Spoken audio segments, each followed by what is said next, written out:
Yeah, I'm very lucky to have lived a very very rich life and really lived the American dream. I mean, so I'm the son of immigrants. My mom's from Colombia, my dad's from Chihuahua, Mexico.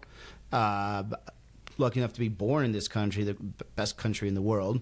After being being born, we moved to Mexico actually. So we were back in Chihuahua, Mexico. Lived on a farm out there. So kind of the agricultural life is not too distant from me. Even after we moved back to the United States, I actually used to go back a lot to go help on the farms with my family and things of that nature. And, what kind of farming did you guys do there? They're largely subsistence farmers, which is why they eventually have to sell. But they were doing melons, tomatoes, beans. Okay. And they tried corn. I don't think we were very successful at corn also. But, they moved to the States after things went up, but they still have a lot of family there. And, came back to the United States and, we lived a very working class lifestyle. My dad was a carpenter, along with, all the men in my family. I actually did a lot of that work too for a while. My mom was a secretary. My father eventually kind of left the family, left the picture altogether.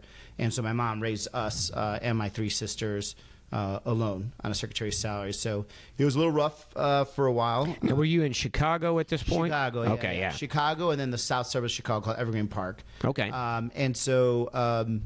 She moved us into a small apartment. I slept on the living room floor for almost 7 years until I went to college. When I went to college, that was the first bed I had in 7 years. And, I don't say that for people to feel pity on me, but just kind of tell you about, the world that I lived in was not the easiest world, and it motivated me to do well. And so I knew that I wasn't going to be able to rely on my family to pay for college.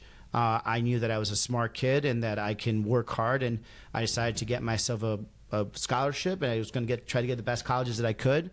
I put a plan together, and I got great grades, and scored very well on all my exams, and then applied to Harvard, got accepted to Harvard, and they gave me almost a full ride. And so got there, and it wasn't an easy transition when you're going from that world where beds are luxuries to you're having roommates that are complaining about the fact they have bunk beds. Yeah, it's a totally different world.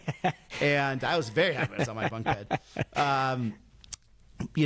Had to take a break. I actually got kicked out of Harvard for a little bit, and so now I heard about that. Yeah. So and I think it was educational reasons, but yeah. Was it anything more salacious than education?